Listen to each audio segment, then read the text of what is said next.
Hello everyone, this is your Professor 8-Bit coming right back at you. Let's start out with pointing out that I agree on most of what Mr. Top Hats and Champagne has to say in this video alone, but some things not so much. Let's get right to the point that I have a I have a disagreement with. Today I want to talk about a statement made by Sony Interactive Entertainment Chief Andrew House. He said, "I saw some data that really influenced me. It suggested that there's a dip mid-console lifecycle where the players who want the very best graphical experience will start to migrate to PC, because that's obviously where it's to be had. We wanted to keep those people within our ecosystem by giving them the very best and very highest performance quality. So the net result of those thoughts was PlayStation 4 Pro, and, by and large, a graphical approach to game improvement." Yes, Sony. Yes. If you're expecting me to gloat over this, Top Hatters, you've come to the wrong place. This statement is just sad. On so many levels, actually. First off, it displays the play and discard nature of consoles. Oh, you want improved hardware? How about you throw away your whole console, BAM, and buy a whole fucking new console? Yay! It's actually just a sad waste of resources and materials and perfectly good hardware. In a peasanty kind of way, of course. Throwing out the console is not necessary this time around, since Sony is not going to upgrade a generation, but only improve the generation, thus not forcing console gamers to upgrade, since all the software and hardware will be compatible with the PlayStation 4 Pro, just like PC owners would upgrade a video card. And yes, it's not one part or two like it would be on PC, but the price is about the same or more in most cases. For example, the GTX 1070 is around $400, or GTX 1080 is around $600 to $800, depending on the model of both. So, same can be said about wasting resources on PC, since you would just throw or sell your old video card. Same with the original PlayStation 4. Let's keep going. Secondly, what from the outside seems to be an admission of the PC superiority by Sony is actually just another horrible business practice in the making. Abusing the advantages for the PC for their marketing and their own unethical, sorry, not ethical, of course not, their own unethical, can I please fucking pronounce that word? Potato Paul! What is wrong with me? Unethical, it's not a very hard word. What? Too much vodka? Unethical means. Or do you see anything that is innovative and pro-consumer in this statement?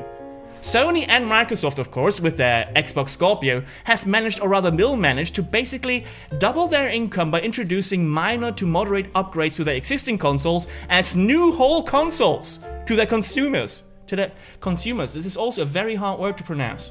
I think, what? You put some meth into the vodka? Oh. Okay, that explains things.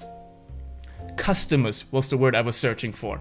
I'm very sorry, I just came back and seemingly drank fucking meth-infused vodka! Potato Paul, seriously. Anyway, actually, but those console manufacturers, I think I'm giving up. This is too much. He's funny though.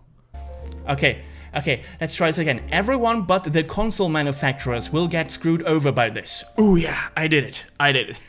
The people who bought into consoles because they wanted to make a small, one-time and long-time investment into gaming, they're screwed over.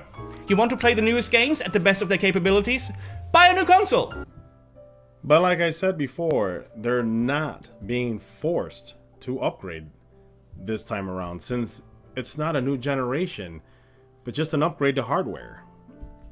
It's a choice, just like PC owners have a choice if you want to upgrade your video card to play the best possible way, but it's your choice.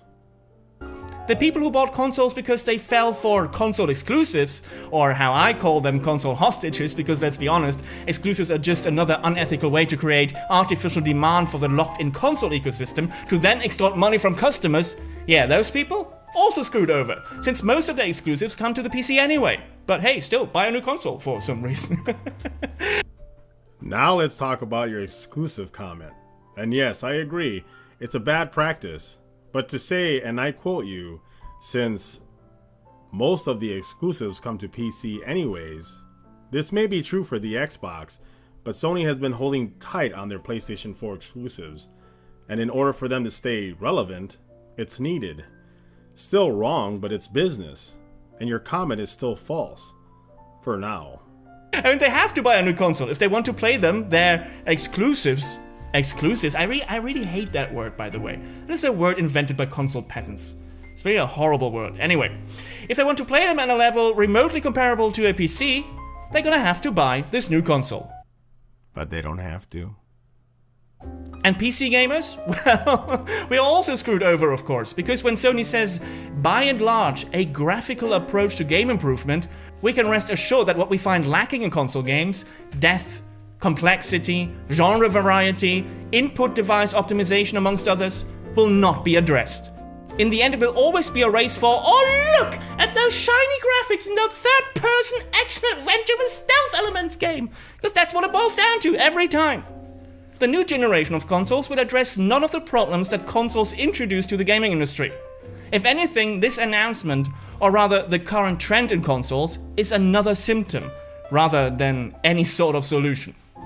So yeah, if you console gamers want to buy yet another locked-in piece of shit hardware, knowing that the console manufacturers want to coerce you to buy the next iteration of the same crap only 3 years later, with all your games coming to the PC anyway. Wrong again. With you being extremely feature restricted, with you paying to play online for fuck's sake. I'm still sorry. I can never get over this. Hey look, ISP, I pay. Everything else, Top Hat, I agree. Paying to play online is downright stupid. It needs to go. But the Pro and the Scorpio have become basically this time around. Not being forced to purchase the upgrade to play the old or new future titles, like it would have been with the PlayStation 5, for example, if they came up with that and then you had to get rid of your old library and get a bunch of new. That's not the case. Now, the day they make a game only for the Pro or Scorpio is the day this video becomes irrelevant. But until then, it stands relevant. Until next time, Geekins, may the geek be with you.